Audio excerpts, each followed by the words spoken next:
When the police told me my sister was dead, I thought it was a tragedy. Then they said I killed her. When the police showed up at my door after my sister disappeared, I thought they were going to tell me she was dead. What they said was so much worse. I texted Meredith 3 times on Tuesday and she didn't respond. By Wednesday morning, I drove to her apartment. The landlord said she'd moved out, taken everything, left no forwarding address. I went home confused. We'd just made plans for Saturday.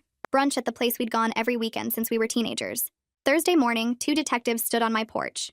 "We need to ask you some questions about a recent death." My heart stopped. I thought they'd found Meredith's body. Instead, one pulled out a photo of a man I'd never seen before. "Do you know this person?" I shook my head. They looked at each other with that cop look, the one that says they don't believe you. "Can we come inside?" We sat in my living room and the detective leaned forward. "This man was found deceased in his apartment 2 days ago. We found your fingerprints on a kitchen knife at the scene, your hair on his couch, your credit card receipt in his trash." "That's impossible. I've never seen him. I've never been there." They asked where I was Monday night. "Home alone watching TV. No alibi." They asked if anyone had access to my belongings. That's when I realized. My spare key, missing from the drawer last month. I'd assumed I'd misplaced it. "My sister Meredith has been to my apartment," I said slowly, the pieces starting to connect. "She's been missing since Tuesday." The detectives wrote down her information and left, told me not to leave town. I spent that night going through my apartment. More things missing: a coffee mug, a scarf, a hairbrush I hadn't used in months, all things covered with my DNA. The detectives came back the next morning with photos from the crime scene. My scarf draped over the dead man's couch, my coffee mug in his sink with my lipstick on it, a receipt with my forged signature. "Someone is setting me up," I said, voice shaking. "The phone number you gave us for your sister is disconnected. The address is an empty apartment. We ran Meredith Collins and found nothing. No driver's license, no social security number, no records at all. That's impossible. She's my sister. We grew up together." "Ma'am, according to your parents, you don't have a sister." The room tilted. I called my mother from the police station, hands trembling. "Mom, tell them about Meredith. Tell them she's real." Silence on the line. Then, "Honey, who's Meredith?" "My sister, your daughter." "Sweetheart, you're an only child. You've always been an only child." The detective was watching me. I could see what he was thinking. Unstable, delusional, dangerous. They held me for 48 hours while my lawyer scrambled. That's when the truth started emerging, piece by piece. My mother had given birth to twins, identical, but she'd only wanted one child. Meredith was given up at birth to a private adoption agency, records sealed. My parents never told me, never told anyone. They'd erased her completely. But Meredith found out. Somehow, somewhere, she'd gotten the records. She'd tracked me down 8 years ago, introduced herself at a coffee shop like it was coincidence, became my best friend before revealing she was my sister. I'd been so happy.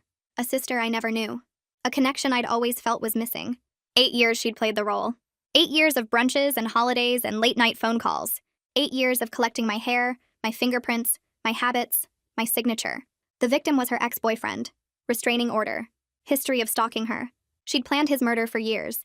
They found her notebook in a storage unit registered under my social security number. Every page detailed how she'd frame me, how she'd disappear, how I'd take the fall for everything. The last entry was dated 1 week before the murder. She abandoned me at birth. She got the parents, the childhood, the life that should have been mine. Now she'll get what she deserves. She wasn't framing a stranger. She was punishing me for existing, for being the twin they kept. My lawyer got the charges reduced. Evidence pointed to Meredith, but she'd vanished completely. New identity, new country probably. She'd had 8 years to plan her escape. I'm out on bail now. The case is technically still open. They can't convict me with the notebook evidence, but they can't convict her either. She's a ghost. I sat at our brunch place last Sunday, force of habit, ordered 2 coffees before remembering. The chair across from me stayed empty. My sister spent 8 years becoming my best friend. 8 years pretending to love me. 8 years waiting for the perfect moment to destroy my life because our mother chose me instead of her. And somewhere out there, she's still watching. I check my locks 3 times before bed now. It's never enough. I sit in my apartment the morning after checking my locks for the 3rd time, staring at my phone and wondering if I should call my parents again, or if there's any point. My coffee sits cold on the table next to me. I haven't slept more than 3 hours. Every small noise makes me jump. My phone buzzes and I grab it too fast, nearly dropping it. Alexander Gates, my lawyer, is texting me. He wants me to come to his office because the forensic team found something else in the storage unit. My hands shake as I read the message twice. What else could there possibly be? I grab my keys and head out, checking behind me twice before getting in my car. The drive to his office takes 20 minutes but feels longer. I check my rearview mirror constantly, looking for cars that might be following me. Nobody is there. I know nobody is there, but I check anyway. At Alexander's office, his secretary waves me through immediately. He's waiting with a manila folder on his desk and his face looks tired. He shows me additional pages from Meredith's notebook that the forensic team found wedged behind a false panel in the storage unit. These pages are different from the ones about the murder plan. These pages detail how she studied my handwriting for 2 years before she felt confident forging my signature. There are practice sheets with my name written hundreds of times, each one getting closer to my actual signature. The progression is clear. Early attempts look clumsy and wrong. Later ones are almost perfect. By the final page, I can't tell which signature is mine and which is hers. The level of patience and planning makes my stomach turn because this wasn't impulse or anger. This was cold, calculated revenge spanning nearly a decade. Alexander points to dates written in tiny numbers at the bottom of each page. She started practicing my signature 6 years ago. 6 years of planning while we had brunch every Saturday. 6 years of perfecting my handwriting while I told her about my work problems and dating disasters. I feel sick. Alexander asks if I'm okay and I nod even though I'm not. He makes copies for me to take home and I don't know why I want them. But I do. Detective Swift calls later that day while I'm sitting in my car in Alexander's parking lot, still holding the copies. She tells me they've identified the adoption agency that handled Meredith's placement. It was called New Beginnings Family Services, and it operated out of Portland until it closed in 2003. The records are sealed by court order from 1995, which means my parents must have requested the seal. Swift is working on getting them unsealed, but it could take weeks or months depending on the judge. She sounds frustrated, and I can tell she wants to give me better news. I thank her and hang up, feeling frustrated that even now, my parents' decision to hide Meredith continues to block answers I desperately need.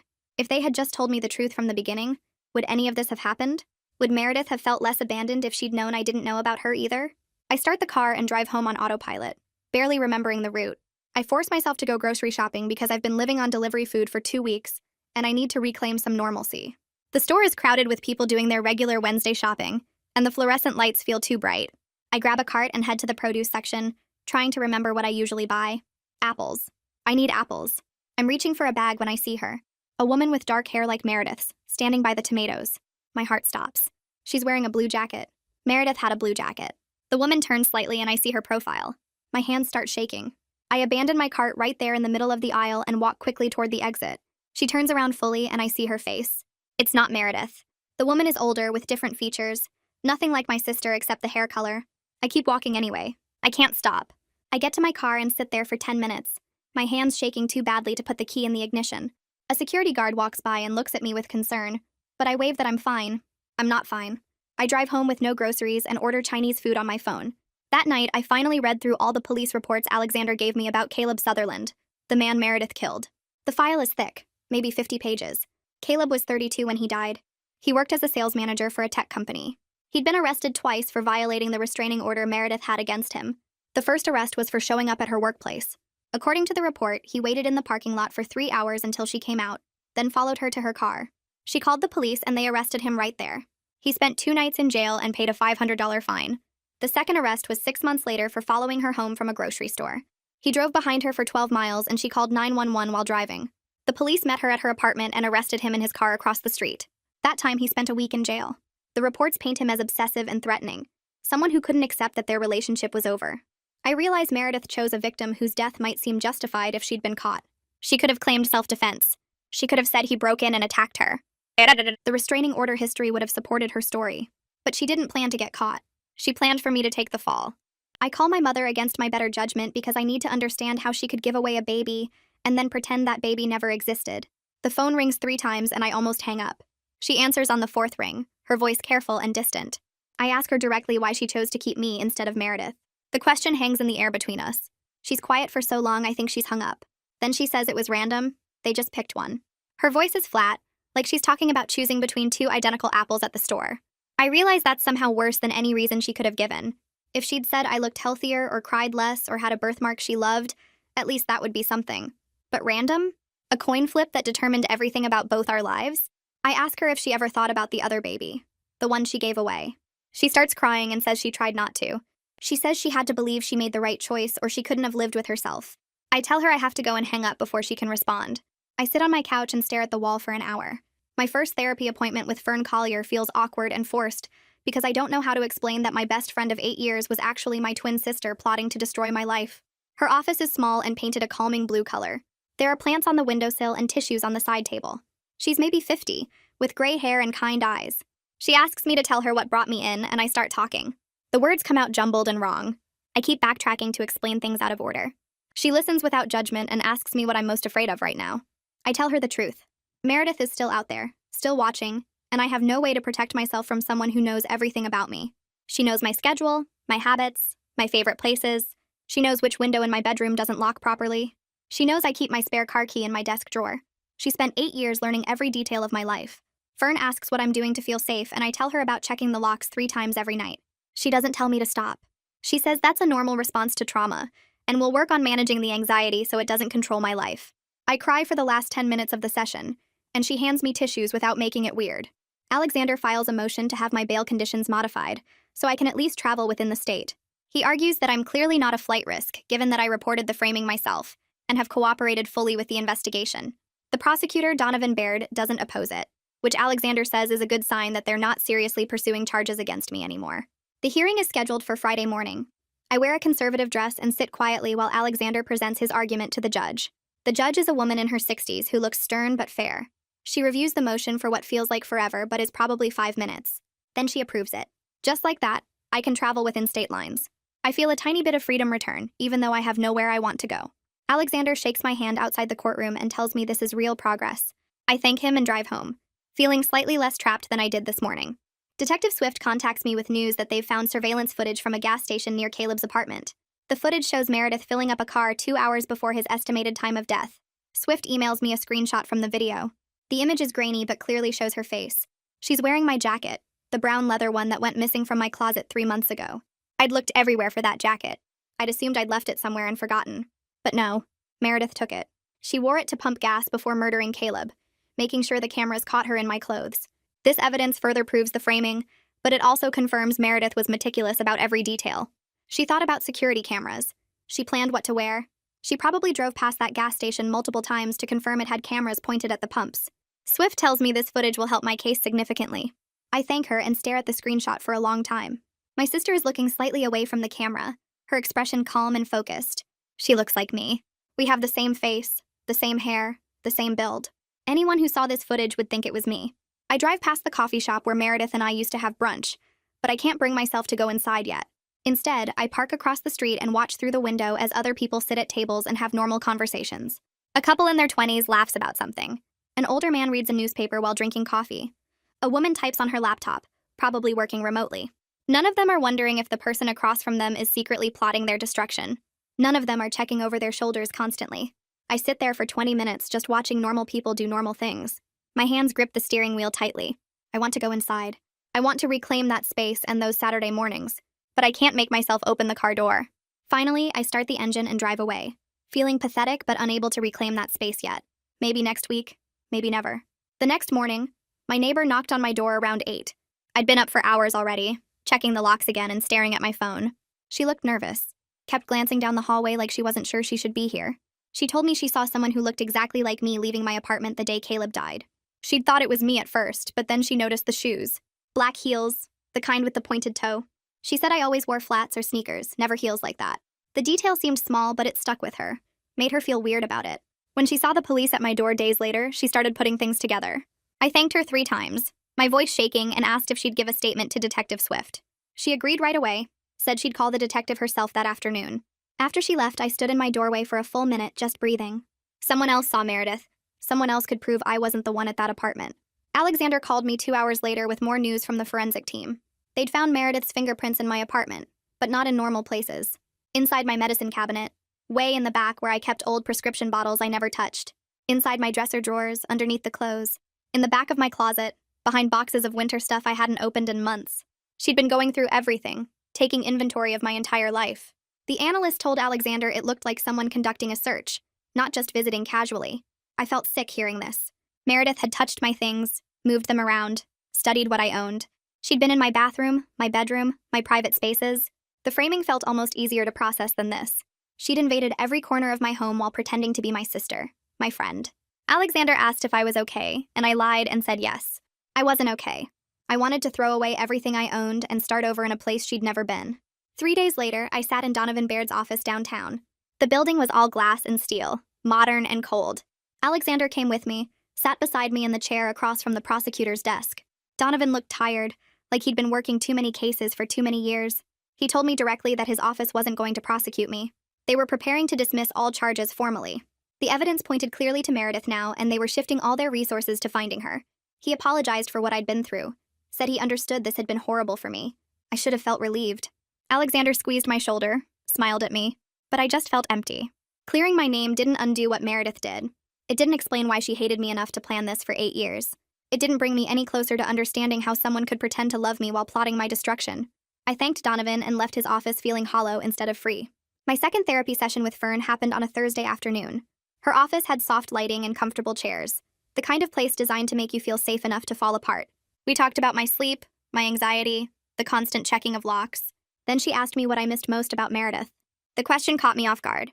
I'd been so focused on the betrayal, on the anger and fear, that I hadn't let myself think about missing her. But sitting there in that quiet office, I admitted the truth. I missed having a sister. I missed the feeling of having someone who understood me completely, who knew my history and my quirks and loved me anyway. Then I started crying. Big, ugly sobs that I couldn't control, because that person never existed. Everything I thought we shared was just Meredith studying me like I was some kind of experiment. Every laugh, every secret, every moment I thought we were connecting was her taking notes for my destruction. Fern handed me tissues and let me cry until I couldn't anymore. She didn't try to fix it or make it better. She just sat with me in the grief of losing someone who was never really there. Detective Swift called me the following week with news about the adoption records. She'd gotten them unsealed through a court order. Meredith had been placed with a family in Oregon right after birth. They returned her to the agency after 6 months. The paperwork said she was difficult and hard to manage as an infant. She spent 2 years in foster care after that, moving between different homes. Then a couple in Washington adopted her when she was 3. They raised her until she turned 18, but the detective said there were notes about behavioral problems and running away. My parents' decision to give her up created this whole childhood of abandonment and moving around. I got to stay in one house, with parents who wanted me, going to the same school and having the same friends. Meredith got returned like a broken product, shuffled around, never settling anywhere. I understood her anger better after hearing this. I still couldn't forgive what she did, but I understood where it came from. One random choice at birth gave me everything and gave her nothing. I forced myself to go back to work on Monday. The marketing firm where I'd worked for 3 years felt different now. Everyone knew what happened because it had been in the news. My coworkers were awkwardly nice, giving me space but also checking on me constantly. Sarah from accounting brought me coffee without asking. Mike from creative told me to take my time on deadlines. My boss called me into her office and told me to take whatever time I needed, that my job was secure. I insisted on working because sitting at home thinking about Meredith all day was making me crazy. I needed tasks, deadlines, normal work problems to focus on. By Wednesday, I'd finished 2 projects and felt almost like myself again. Work gave me structure, gave me something to do besides obsess over where Meredith was hiding. Alexander met me for coffee that Friday to update me on the investigation. He told me Interpol had been notified about Meredith. Her photo was distributed to law enforcement in dozens of countries, but he was honest with me in a way I appreciated. People disappear successfully all the time, especially when they've been planning it for years like Meredith had. She probably had multiple fake identities set up, money hidden in offshore accounts, an exit plan as detailed as her framing plan. The chances of finding her were slim. Even if they did locate her, getting her back to the country could take years. Extradition was complicated and slow. I stirred my coffee and watched the foam swirl. Alexander looked at me with genuine sympathy. He said he was sorry, that he wished he had better news. I told him I appreciated his honesty. At least I knew what I was dealing with. Meredith was gone, probably forever, and I had to figure out how to live with that. The nightmares started that week. Every night I'd wake up at 2 or 3 in the morning, convinced Meredith was standing at the foot of my bed watching me. I'd turn on every light, check every window, test every lock. Then I'd lie awake until sunrise, too scared to close my eyes again. The bags under my eyes got darker each day. I looked exhausted all the time.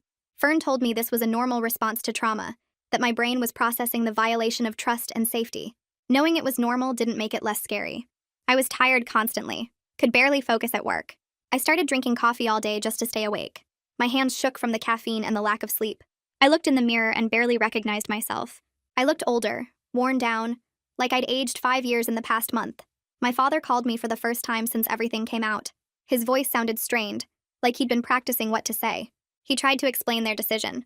They were young when we were born, only 23. They were scared and broke, and the doctors told them raising twins would be twice as hard. They thought they were making the practical choice, the responsible choice. I listened without saying much because nothing he said would make this okay. We both knew it. The silence on the phone stretched out between us. Finally, he asked if I'd come to dinner this weekend. I told him I needed more time. He said he understood, but I could hear the hurt in his voice. I felt guilty, but also angry. They created this situation. They gave away my sister and never told me. Their guilt didn't fix anything. The coffee shop owner reached out to Detective Swift a few days later. Alexander called to tell me what she'd said. She remembered Meredith asking detailed questions about me over the years. What time did I usually arrive for brunch? Did I always order the same thing? What did I talk about? At the time, she thought Meredith was just being a caring sister, paying attention to my habits. Looking back, she realized Meredith was gathering information, studying my patterns. The owner felt terrible about it, offered to testify if Meredith was ever caught. I told Alexander to let her know she had nothing to feel guilty about. How could she have known? How could any of us have known? Meredith was that good at pretending, that patient in her planning. She fooled everyone, including me, for 8 solid years. I started going through my apartment the next morning, room by room, pulling out anything Meredith had ever given me. The necklace she'd bought me for my birthday sat on my dresser, a simple silver chain with a small pendant. I picked it up and looked at it for a long moment before dropping it in the trash bag. A throw pillow she'd said would match my couch perfectly went in next. 3 books she'd recommended, each one with her handwriting on the inside cover saying she thought I'd love them. A framed photo of us at a concert. A coffee maker she'd replaced when mine broke. Each item felt contaminated now, like touching them might somehow connect me back to her plans. I worked through every drawer, every closet, every shelf. By the time I finished, the trash bag was full and my apartment looked bare. The empty spaces on my shelves and walls made the place feel hollow, but at least I could breathe without seeing reminders of her everywhere I looked. I tied up the bag and carried it down to the dumpster, feeling lighter with each step away from my building. Detective Swift called 3 days later while I was at work. She asked if I could come to the station after my shift ended. I agreed and spent the rest of the day distracted, wondering what new information they'd found. When I arrived that evening, Swift led me to the same interview room where this whole nightmare had started. She spread photos across the table, showing a rundown motel about 30 miles outside the city. The sign out front advertised weekly rates and cable TV. Swift explained that they'd traced Meredith's movements in the weeks before Caleb's murder. She hadn't been living at the apartment address she'd given me at all. She'd been staying at this motel, paying cash every week, using a fake name. The clerk barely remembered her, said she kept to herself and never caused any problems. Swift showed me more photos, surveillance footage from the motel parking lot showing Meredith coming and going at odd hours. She'd been creating the illusion of her normal life with me while actually preparing for everything. The murder, the framing, her disappearance, all of it planned from that cheap motel room while I thought she was living her regular life across town. I stared at the grainy images of my sister walking to and from a motel room I'd never known existed. Swift said they'd searched the room after Meredith left, but it had been cleaned completely. No evidence, no clues about where she'd gone next. My therapy session with Fern the following week felt different. I told her about finding the motel photos, about how Meredith had been living this secret life right under my nose. Fern listened carefully, then introduced me to a concept I'd never heard before. Ambiguous loss, she called it. Grief for someone who isn't dead but is permanently gone from your life. She explained that it's often harder than regular grief because there's no closure, no funeral, no clear moment where you can say it's over and start moving forward. The mourning process never really ends because part of you keeps waiting for resolution that might never come. I sat with that idea for a while, feeling it settle into place. That was exactly what I was experiencing with Meredith. She wasn't dead, but she was gone in every way that mattered. I couldn't grieve her like I would a death because she was still out there somewhere, still a threat, still unresolved. Fern said naming these feelings sometimes makes them easier to carry. I wasn't sure I believed her, but having words for what I was going through did make me feel slightly less alone in it. A letter arrived at Detective Swift's office 2 weeks later, forwarded to her from the Washington couple who had adopted Meredith when she was 3 years old. Swift called me to come pick it up. The envelope was thick, several pages of careful handwriting on nice stationery. I sat in my car in the police station parking lot and read it. The couple expressed deep regret for not being able to help Meredith work through her abandonment issues when she was growing up. They described her as a difficult child who became increasingly troubled as a teenager. She'd run away multiple times, refused therapy, pulled away from any attempt they made to connect with her. At 17, she'd disappeared for good, and when she turned 18, she'd sent them a single letter saying she didn't want any further contact. They'd respected her wishes, hoping she'd reach out when she was ready. They had no idea she'd found me or what she was planning. The letter ended with an apology, as if they somehow could have prevented all of this if they'd just tried harder or done something different. I folded the pages carefully and put them back in the envelope. These people had tried to give Meredith a home, a family, a chance. She'd rejected all of it because it wasn't the life she thought she deserved. The life I had instead of her. Alexander called me at work the next Monday. His voice sounded pleased when he said the prosecutor's office had officially dismissed all charges against me. The case was closed as far as I was concerned. I should have felt relieved, maybe even happy. Instead, I just felt numb. I thanked him for his work, told him I appreciated everything he'd done. He surprised me by saying he planned to continue helping me pro bono if Meredith was ever located. He wanted to pursue any civil remedies we could, make sure she faced consequences for the identity theft and fraud, even if the murder charges were complicated by her disappearance. I didn't know what to say. Most lawyers would have moved on to their next case, but Alexander seemed genuinely invested in seeing this through. I told him I was grateful, and I meant it. The charges being dismissed should have felt like a victory, but my life was still destroyed in every way that mattered. My reputation was damaged, my sense of safety was gone, and my sister was out there somewhere, free and unpunished. My coworkers invited me to happy hour that Friday, trying to include me in normal social activities again. I forced myself to go, determined to prove I could still do regular things like a regular person. The bar was loud and crowded, everyone laughing and complaining about work stuff that seemed so trivial compared to what I'd been through. I lasted about 30 minutes before the noise became overwhelming and I had to leave. Everyone else was having conversations about difficult bosses and annoying clients and bad dates. Their problems felt so normal, so manageable. I stood there with my drink, feeling like I was watching them through glass, unable to connect with a world where the worst betrayal was a cheating boyfriend or getting passed over for a promotion. I made an excuse about not feeling well and left early. In my car, I sat with my head against the steering wheel, frustrated by how damaged I felt. Meredith had taken away my ability to just exist normally with other people. My mother showed up at my apartment unannounced on a Saturday afternoon. I saw her through the peephole and almost didn't open the door. Curiosity won out over anger. She looked older than I remembered, more gray in her hair, deeper lines around her eyes. She was carrying a cardboard box, and when I let her in, she set it on my coffee table without saying anything at first. Inside were old photos from when I was a baby. She sat next to me on the couch, and we looked through them together. 2 identical infants in every picture. One in a pink onesie, one in yellow. One being held by my father, one by my mother. She pointed to a photo and admitted she didn't know which baby was which. They'd dressed us differently to tell us apart, but in these pictures, she couldn't remember which outfit belonged to which twin. We could be looking at photos of me or photos of Meredith, and there was no way to know. She said something that made my stomach turn. She sometimes wondered if they'd accidentally sent home the wrong twin from the hospital. If maybe I was actually Meredith and Meredith was actually me. I stared at her, not knowing how to respond to that. The idea that our entire lives might have been swapped by chance, that she might have kept the wrong daughter and given away the one she'd meant to keep. It shouldn't have mattered, but somehow it made everything feel even more random and cruel.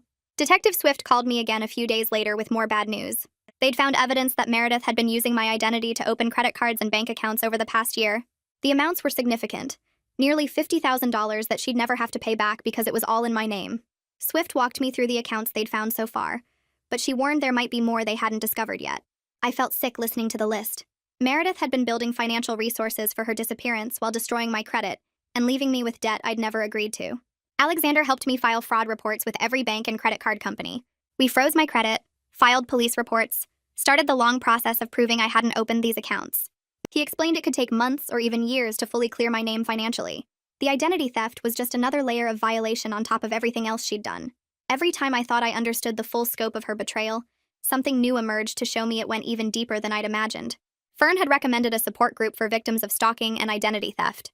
I'd been putting it off, not wanting to sit in a room full of strangers and share my story. But after learning about the financial fraud, I decided to give it a try. The group met in a church basement on Tuesday evenings. About 8 people sat in a circle of folding chairs. A woman around my age talked about how her ex-boyfriend had stolen her identity and destroyed her credit, opening accounts and taking out loans in her name before disappearing. The details were different from my situation, but the feeling she described was exactly the same. Having your life hijacked by someone you trusted, feeling violated in a way that went beyond just the financial damage. When it was my turn to share, I gave a brief version of my story. I didn't go into all the details, just said my sister had framed me for murder and stolen my identity. People nodded with understanding that felt genuine. No one looked shocked or asked intrusive questions. They just listened and understood. For the first time since this started, I was in a room full of people who got it without me having to explain.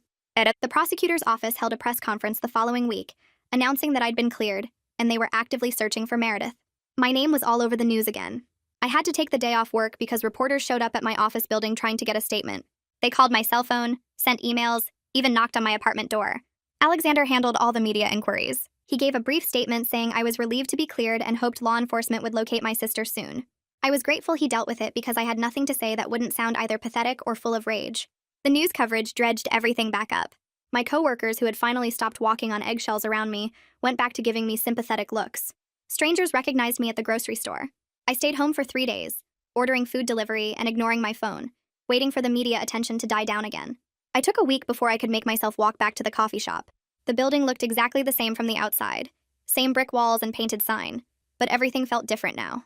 I parked across the street and sat in my car for 10 minutes, watching people go in and out like it was any normal day. My hands shook on the steering wheel. I finally forced myself to get out and cross the street. The door chimed when I pushed it open. The owner looked up from behind the counter and her face changed immediately. She came around fast and pulled me into a hug before I could say anything. She smelled like coffee and vanilla. She pulled back and held my shoulders, looking at me with tears in her eyes. She said she was so sorry, that she never saw what was happening, that she'd answered questions from the police and felt sick about every conversation she'd ever had with Meredith. I told her it wasn't her fault. She insisted on making my usual coffee for free. I took it and looked at our table by the window, the one we'd sat at every Saturday for years. I couldn't sit there. I chose a different table near the back, facing the door so I could see everyone who came in. The coffee tasted the same, but drinking it alone felt wrong. I made myself finish the whole cup before leaving. When I told Fern about it at my next session, she said reclaiming spaces was an important part of healing. Requested Reds is on Spotify now. Check out link in the description or comments. I wasn't sure I believed her, but I'd done it anyway. Detective Swift called 2 days later and asked me to come to the station. She had something to show me. I drove there with my stomach in knots, not knowing what to expect. She led me to a small room with a computer screen and pulled up security footage. The timestamp showed dates from 3 years ago. The footage was grainy black and white from a storage facility. She explained this was the place where they'd found Meredith's notebook. I watched the screen. A woman walked into frame and I recognized her immediately even though her back was to the camera. She unlocked a unit, pulled up the metal door and disappeared inside. Swift fast-forwarded through hours of footage. Meredith stayed in that unit for 3 hours that first visit. The detective showed me more clips. Meredith came back every few weeks over 3 years. Same unit, same routine. She'd rented it under a fake name and paid cash for everything, but the cameras had caught her face clearly in several shots. I watched her walk in and out, carrying notebooks and boxes, completely calm. She looked normal. She looked like my sister. Swift said the footage proved Meredith had been planning this for years, visiting regularly to work on her revenge plans. Watching her unlock the unit and spend hours inside made my skin crawl. She'd been doing this the whole time we were having brunch together, the whole time she was pretending to be my friend. Fern suggested I take a self-defense class. She said it might help me feel less helpless. I wasn't sure it would make any real difference because if Meredith came back, I doubted I could actually fight her off. But I signed up anyway at a gym 3 blocks from my apartment. The instructor was a woman in her 40s with short gray hair and calm eyes.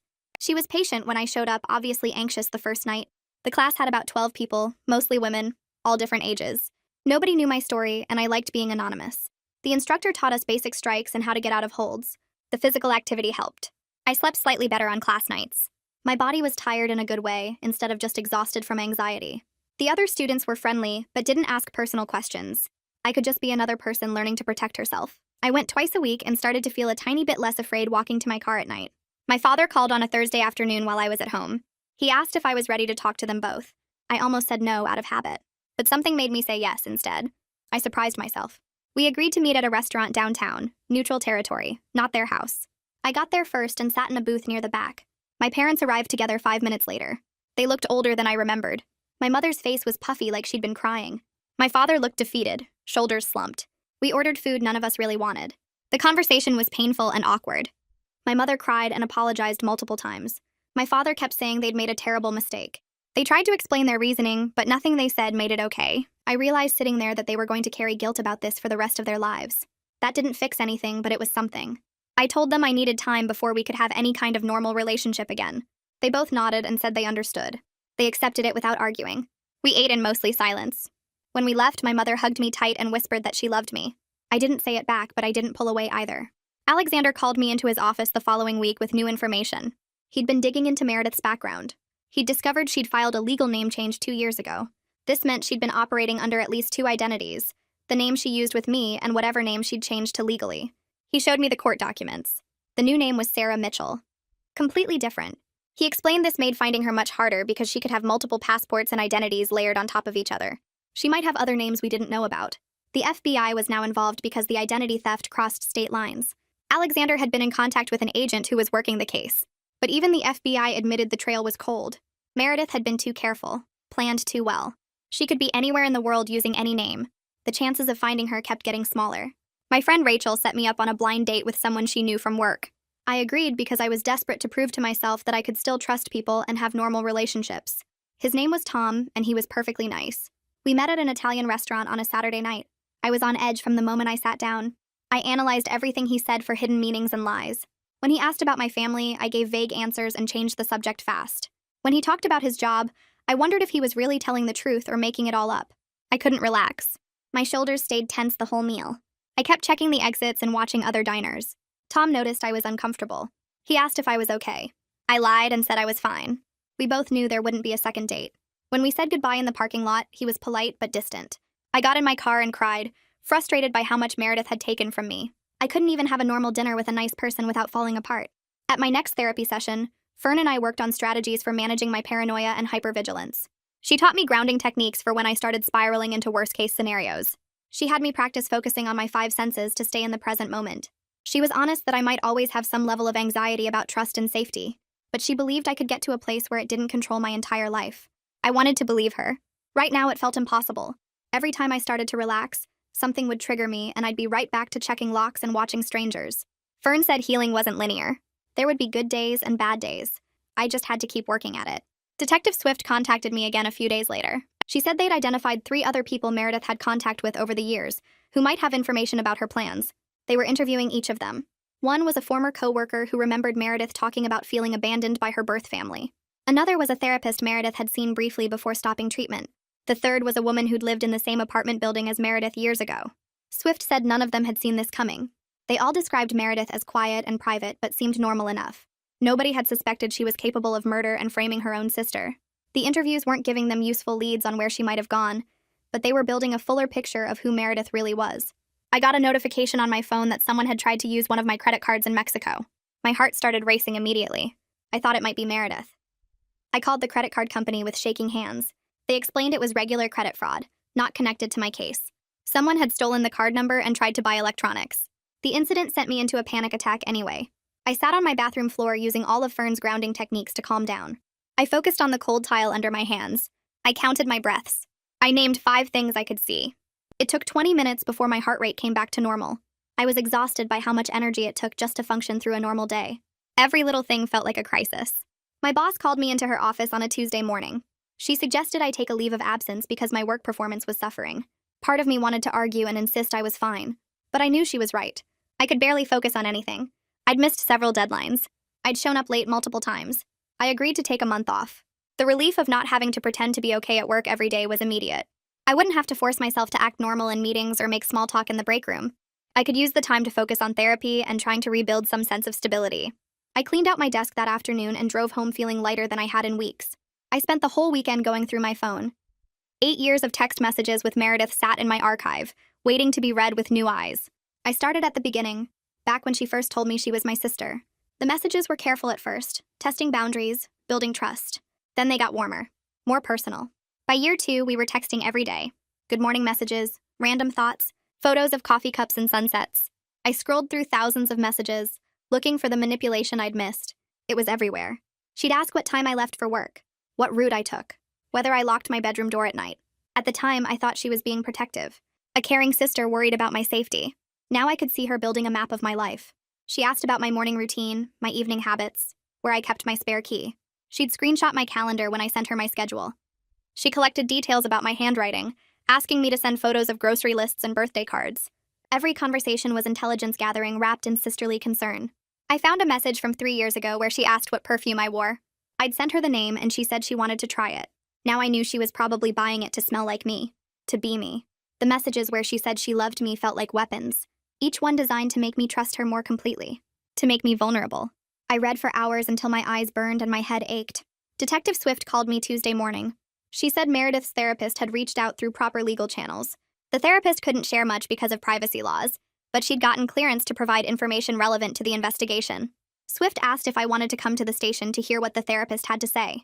I drove there with my hands tight on the steering wheel. The therapist's name was Dr. Finley, and she'd seen Meredith for 4 months about 2 years ago. She sat across from Swift's desk looking uncomfortable, like she didn't want to be there. Dr. Finley explained that Meredith had come to therapy saying she felt disconnected from her family. She'd talked about being adopted, about feeling like she didn't belong anywhere. Then she'd started talking about me, about how I had everything she should have had. The parents, the stable childhood, the life that was supposed to be hers. Dr. Finley said Meredith expressed intense anger toward our parents for choosing me. She felt they'd stolen her future and given it to someone else. She fantasized about making me understand what abandonment felt like, about taking away my sense of safety the way hers had been taken. Dr. Finley had tried to help her process these feelings in healthy ways. She'd suggested confronting our parents, or at least talking to me honestly about her pain. But Meredith refused. She said talking wouldn't change anything. She stopped coming to therapy after the 4th month. Dr. Finley tried to follow up, but Meredith never responded. Looking back, Finley realized Meredith had probably been testing ideas in therapy, seeing what a professional would say about her revenge fantasies. When Dr. and Finley tried to redirect her toward healthy coping, Meredith just stopped coming. Swift thanked Dr. Finley for coming forward. After she left, Swift looked at me with sympathy. She said it was clear Meredith had been planning this for years, maybe since the moment she found me. I got in my car and just started driving. I didn't have a plan, but I ended up heading north toward Washington, toward the town where Meredith's adoptive parents had raised her. The drive took 3 hours. I didn't know what I was looking for. Answers that didn't exist, probably. Some way to understand how abandonment turned into murder and framing. The address was in a quiet suburb with tree-lined streets and normal houses. I parked across from the 2-story home with blue shutters and a neat front lawn. It looked completely ordinary. I sat there staring at the windows, trying to imagine Meredith as a child inside those walls, trying to picture what happened to turn her into someone capable of what she did to me. A woman came out of the house next door and walked toward my car. She looked concerned, probably wondering why someone was sitting in a parked car staring at houses. She knocked on my window and I rolled it down. She asked if I needed help or if I was lost. I said I was fine, just leaving. She watched me pull away with suspicious eyes. I drove back home feeling stupid. What did I think I'd find there? Some obvious sign of trauma? Some explanation written on the walls? The house was just a house. Whatever happened to Meredith happened inside her, in places I'd never be able to see or understand. The trip was pointless. Alexander called Wednesday asking me to come to his office. He said we should talk about filing a civil lawsuit against Meredith even though she'd disappeared. I met him Thursday afternoon. His office was downtown in a building with glass walls and expensive furniture. He explained that we could sue her for identity theft, fraud, emotional distress, and a bunch of other things. The lawsuit probably wouldn't result in collecting any money since we had no idea where she was or what assets she had. But it would create a legal record of the damage she caused. It would establish officially that she'd harmed me in ways that deserved compensation. Alexander said it gave me some control over the narrative. Instead of just being a victim, I could take legal action. I could fight back even if she wasn't there to face consequences. We spent 2 hours going through everything she'd done, every credit card she opened in my name, every piece of my property she stole, every way she'd violated my privacy and safety. Writing it all down in legal language made it feel more real somehow, more concrete. The harm wasn't just in my head. It was documented, measured, recorded. Alexander said he'd file the paperwork next week. He wasn't charging me because he said my case bothered him more than most. He wanted to help. I thanked him and left feeling slightly more in control. It was a small thing, but it mattered. Fern suggested I start journaling.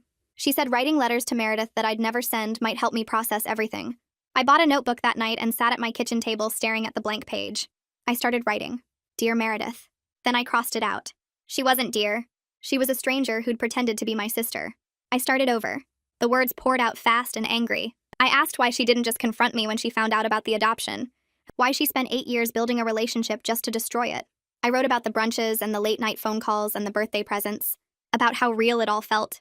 How much I'd loved having a sister. I wrote about the rage I felt knowing every moment was a lie. Every hug was manipulation. Every time she said she loved me was just her getting closer to her goal. I asked questions I knew she'd never answer. Did she ever actually like me? Was any part of our relationship real? Did she feel anything when she framed me for murder? I wrote about the grief. About mourning a sister who never existed. About losing 8 years of my life to someone's revenge plot. The words filled page after page. My hand cramped, but I kept writing. When I finally stopped, I'd filled 20 pages. I felt exhausted, but lighter somehow. Like I'd transferred some of the weight from my chest onto the paper. Fern was right. It helped. Detective Swift called Friday afternoon. She said Interpol had spotted someone matching Meredith's description in Barcelona. A woman with her face had been caught on security camera at a hotel. By the time local police responded to check it out, the woman was gone. The hotel clerk said she'd paid cash and checked out that morning. They weren't even certain it was really Meredith. The image was grainy and the woman wore sunglasses. But the facial recognition software said it was a possible match. Swift said they were following up, but not to get my hopes up. Even if it was her, she was probably long gone by now. I hung up feeling weird. Part of me hoped they'd find her. Hoped she'd face consequences for what she did. But another part of me was scared. If she was still out there, still free, did that mean she could come back? Could she hurt me again? I spent the weekend jumping at shadows. Every stranger on the street could be her. Every car that drove past my apartment could be her watching. The fear sat in my chest like a stone. I checked my locks 5 times before bed. It still didn't feel like enough. My mother's email came Sunday morning. The subject line just said, "I'm sorry." I almost deleted it without reading. But I opened it. She wrote 3 pages explaining everything. She said after we were born, she had severe postpartum depression. She couldn't eat or sleep. She cried constantly. The idea of taking care of 2 babies felt impossible. She was drowning. The doctors suggested giving one up for adoption. Just temporarily, they said, until she felt better. But once Meredith was gone, my mother couldn't face bringing her back. She'd convinced herself that Meredith was better off, that the adoptive family could give her more than my mother could. She buried the guilt so deep she almost forgot. She built a life around the lie that I was an only child. She said she'd regretted it every single day but couldn't figure out how to undo it. By the time she could have tried to find Meredith, too many years had passed. She was too ashamed. She wrote that she understood if I never forgave her, that she'd destroyed 2 lives with one decision made in a moment of weakness and fear. I read the email 3 times. I felt sympathy for her struggle. Postpartum depression was real and serious. But I also felt angry. Her mental health crisis had created Meredith's lifetime of trauma. Her choice had set everything in motion. I didn't respond to the email. I didn't know what to say. I went back to work Monday. My coworkers had mostly moved on to other drama. Someone was having an affair. Someone else was leaving for a new job. My situation was old news. It was a relief to not be the center of attention anymore. My boss called me into her office first thing. She asked how I was doing and said to let her know if I needed anything. Then she gave me a stack of projects that needed attention. Normal work stuff. I threw myself into it. Spreadsheets and presentations and client emails. Tasks that required focus but not emotional energy. It felt good to use my brain for something other than obsessing over Meredith. My coworkers were nice but not overly sympathetic. They treated me normally, which was exactly what I needed. By the end of the week, I felt almost competent again. Like I was a professional with skills and value, not just a victim with a tragic story. My boss checked in regularly but didn't hover. She gave me space to rebuild my confidence. Slowly, I started feeling like myself again. Fern and I had been meeting twice a week for over a month. Our sessions were shifting. We talked less about the immediate crisis and more about long-term healing. She asked how I was doing with trust. I admitted I was struggling. Every time someone was nice to me, I wondered what they wanted. Every time someone asked personal questions, I wondered if they were gathering information. Fern said that was normal after what I'd been through. But she also said Meredith's betrayal didn't mean everyone would betray me. She helped me see patterns. Meredith had love-bombed me from the start. She'd pushed for closeness too fast. She'd been too interested in details that didn't matter. Normal people don't interrogate you about your daily schedule. Normal people don't ask where you keep your spare key. Fern taught me to watch for red flags while also staying open to genuine connection. She said I could learn to trust again without being naive. It would take time and practice. Some days I believed her. Other days I felt like I'd never trust anyone completely again. But I was having moments where I didn't think about Meredith for hours at a time, where I could focus on work or a conversation without fear creeping in. It was progress. Slow, but real. The FBI agent called Tuesday. His name was Lancaster. He said they'd traced some of Meredith's financial activity to accounts in the Cayman Islands. She'd been moving money offshore for at least 3 years. Small amounts at first, then larger transfers. By the time she disappeared, she'd moved over $200,000. The sophistication of her planning was staggering. She'd set up shell companies, used multiple fake identities, created layers of financial protection. Lancaster said people who plan this carefully are almost never caught unless they make a mistake. They get comfortable and slip up. But Meredith had been careful for 8 years. She probably wouldn't get sloppy now. He promised they'd keep looking, that the case would stay active. But I could hear in his voice that he didn't expect to find her. I thanked him and hung up. I sat on my couch staring at nothing. Meredith had won. She'd destroyed my life and disappeared into her new one. She was probably on a beach somewhere drinking expensive wine with money she'd stolen from me. And I was here, picking up pieces, trying to rebuild. It wasn't fair, but fairness didn't matter. This was reality. I had to figure out how to live with it. I booked the conference 2 weeks in advance, my first trip since everything happened. My boss asked if I was ready for it, and I said yes before I could talk myself out of it. The hotel was 3 hours away in Portland, and I drove myself instead of flying because airports felt too exposed. I checked into my room and immediately tested the locks on the door and windows. The deadbolt worked. The chain lock worked. The sliding glass door to the balcony locked from the inside. I checked them all twice, then felt stupid for checking them twice, then checked them a third time anyway. The conference started the next morning. I sat through presentations on digital marketing strategies and social media trends, and for long stretches, I actually focused on the content instead of scanning the room for threats. I had good conversations with colleagues from other companies. We talked about algorithm changes and engagement metrics and budget allocation. Normal work stuff, professional stuff. One woman asked if I wanted to grab dinner with a group, and I said yes, even though my instinct was to hide in my hotel room. We went to a restaurant downtown, and I ordered pasta and listened to people complain about their bosses and their workloads. I contributed to the conversation. I laughed at jokes. For 2 hours, I felt almost normal. Back in my room that night, I checked the locks again before bed. But I also felt proud of myself for getting through the day without falling apart. The second day went even better. I asked questions during a panel discussion. I exchanged business cards with 3 people. I stayed for the evening networking event instead of leaving early. My hands shook when someone approached me from behind without warning, but I recovered quickly and had a normal conversation.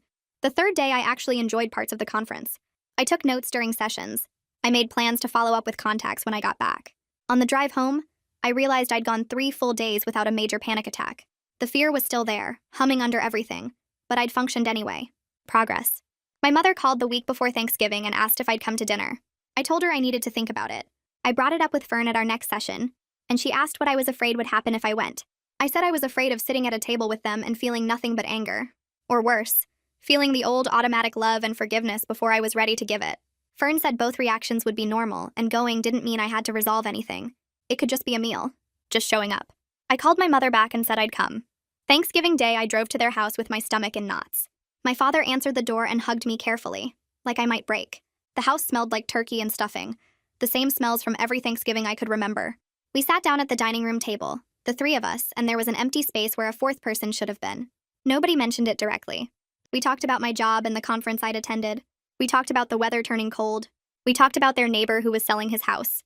My mother passed me the mashed potatoes and asked if I wanted more cranberry sauce. Normal conversation. Surface conversation. My father told a story about something funny that happened at the hardware store where he worked. I laughed at the right moment. My mother looked at me with such desperate hope that I had to look away. She wanted me to say I forgave them. She wanted everything to go back to normal. I wasn't ready for that. Maybe I'd never be ready for that. But I could sit at this table and eat turkey and make small talk. That was something. After dinner, my mother tried to hug me and I let her, but my body stayed stiff. I drove home feeling exhausted and sad and also slightly relieved. I'd survived it. That was enough for now. Detective Swift called the following week. Her voice had that careful tone people use when they're about to deliver bad news. She said the case was moved to inactive status. They'd followed every lead they had. The Interpol sighting in Barcelona turned out to be someone else. The financial trail in the Cayman Islands went cold. Meredith had planned too well. She told me the case would stay open and they'd follow up on any new information, but I could hear what she wasn't saying. She didn't expect to find Meredith. Nobody did. I thanked her for everything she'd done. She'd been kind to me when she didn't have to be. She'd believed me when the evidence looked bad. She said she was sorry Meredith was getting away with this, and I said I was sorry too. We both sat with that unfairness for a moment before hanging up. I sat on my couch staring at my phone. Meredith had won.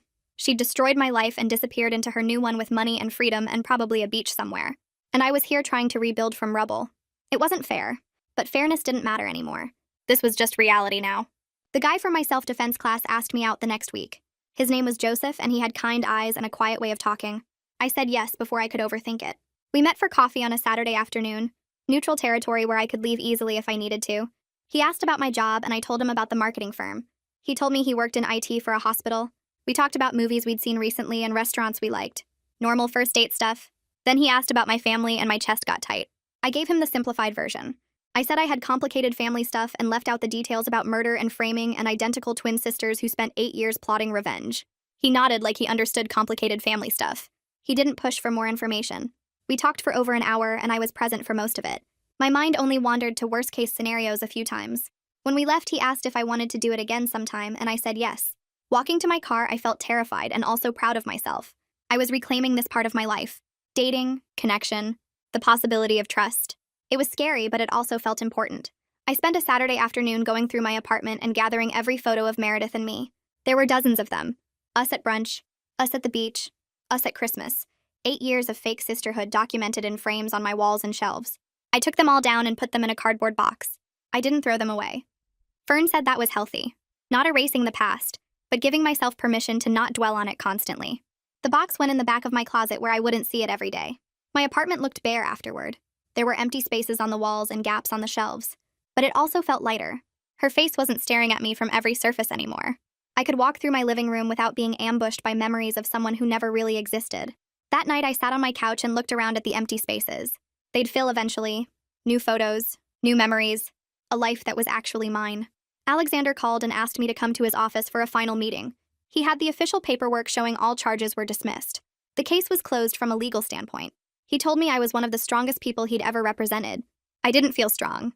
I felt tired and scarred and wary of everyone, but I thanked him for saying it. He'd fought for me when I couldn't fight for myself. He'd believed in my innocence and worked to prove it. Before I left, he wrote his personal cell number on the back of his business card and told me to call if I ever needed anything.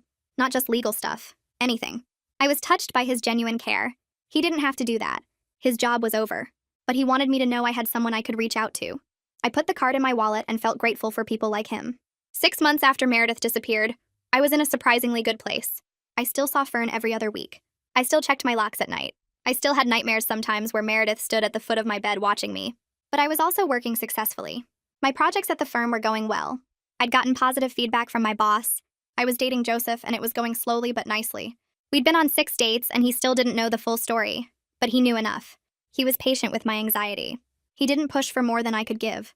I was rebuilding my relationship with my parents slowly. We had dinner together once a month. The conversations were still careful and surface level, but we were trying. The fear that Meredith might return hadn't gone away, but it had become background noise instead of a constant scream. I could function despite it. I could have good days. I could laugh and work and connect with people. She hadn't destroyed me completely. My boss called me into her office on a Tuesday morning, and I felt my stomach drop, expecting bad news. Instead, she told me she was promoting me to senior marketing manager. She said she was impressed by my work and my professionalism through an impossible situation.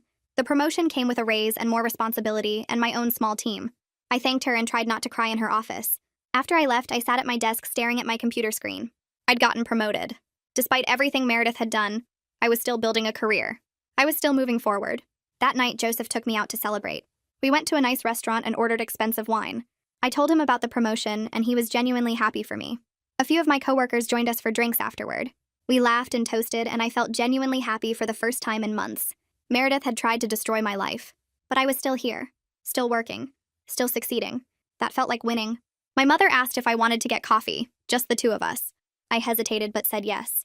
We met at a cafe downtown on a Sunday morning. She ordered a latte and I got black coffee. We sat by the window, and for a few minutes neither of us said anything. Then she started talking. She told me about being 23 and pregnant with twins. She told me about the fear and the postpartum depression and the feeling that she couldn't handle 2 babies.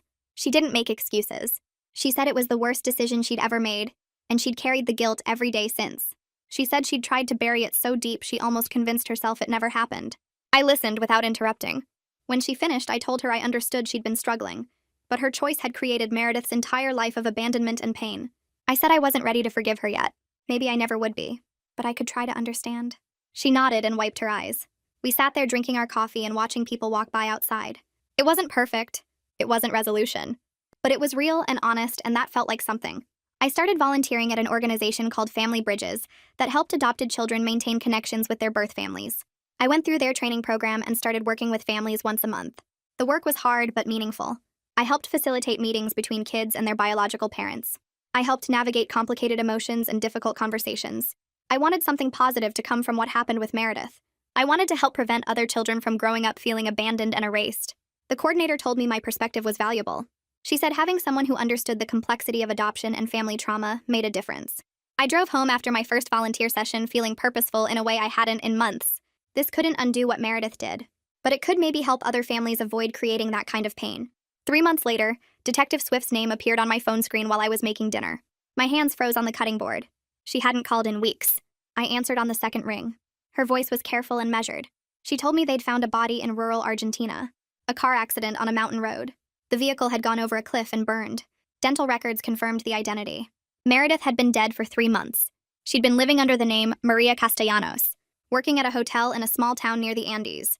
The local police said she'd lost control on a sharp turn during a rainstorm. I stood in my kitchen holding the phone, watching steam rise from the pot on the stove.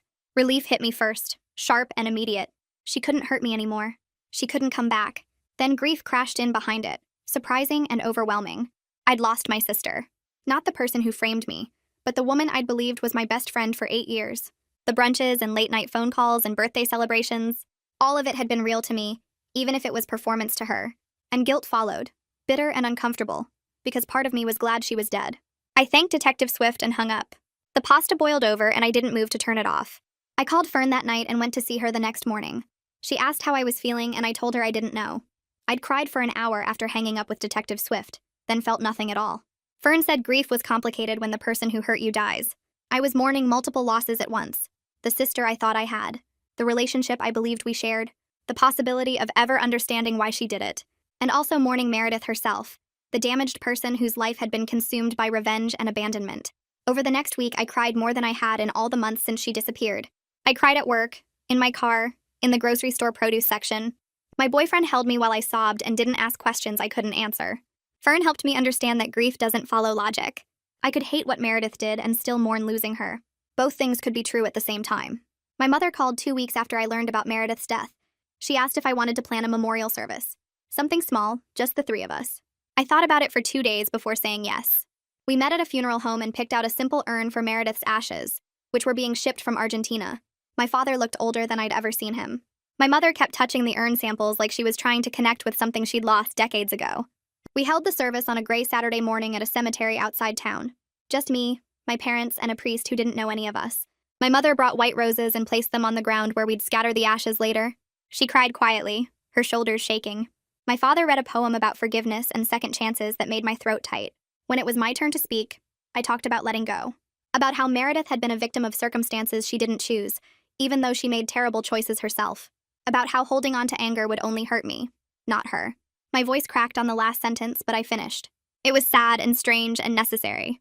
We scattered the ashes together, each of us taking a handful. My mother whispered something I couldn't hear.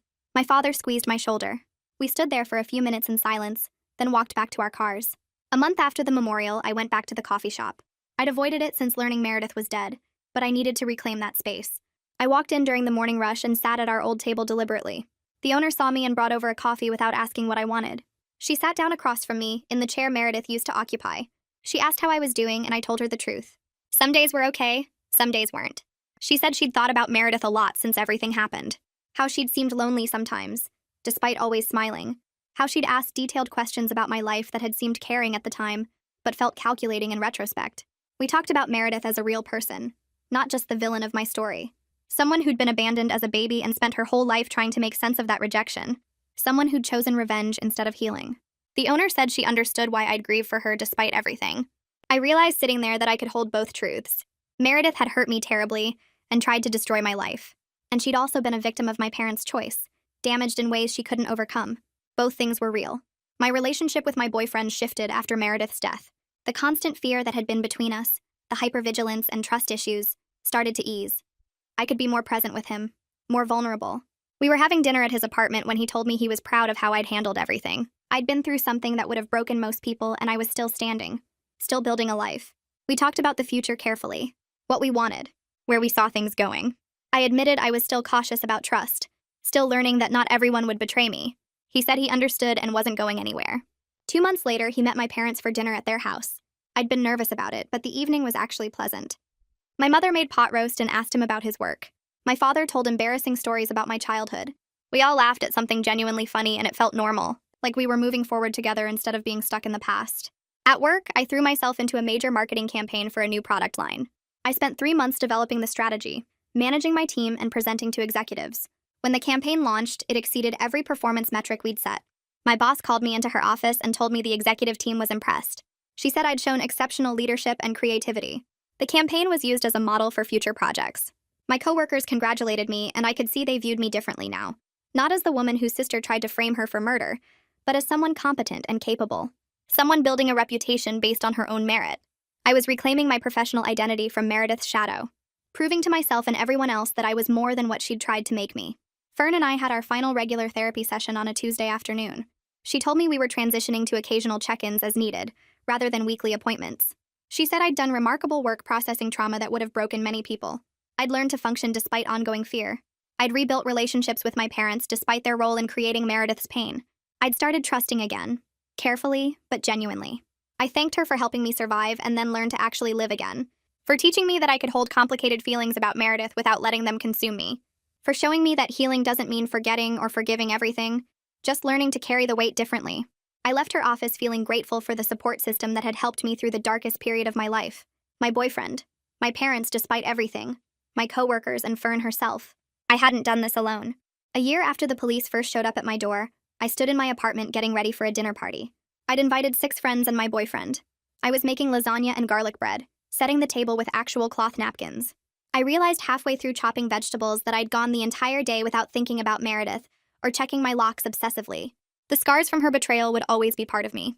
I'd probably always be more cautious about trust than other people. I'd probably always have moments of paranoia when someone asked too many questions or seemed too interested in my life. But those scars didn't define me anymore. I'd built a life that was genuinely mine. Relationships based on real trust. Work I was proud of. A future I was excited about instead of afraid of. Meredith had wanted to destroy me. She'd wanted me to experience the abandonment and pain she'd felt her whole life. She'd spent 8 years planning my downfall. But I survived. I healed. I found a version of myself that was stronger and more authentic than before. The doorbell rang. I heard my friends laughing in the hallway. I walked to the door with a genuine smile and opened it wide, ready to enjoy an evening of connection and joy that no one could take away from me. All right, that's it for today. Honestly, I just love that you're here listening to these with me. It never gets old. Hope this one left you smiling a bit.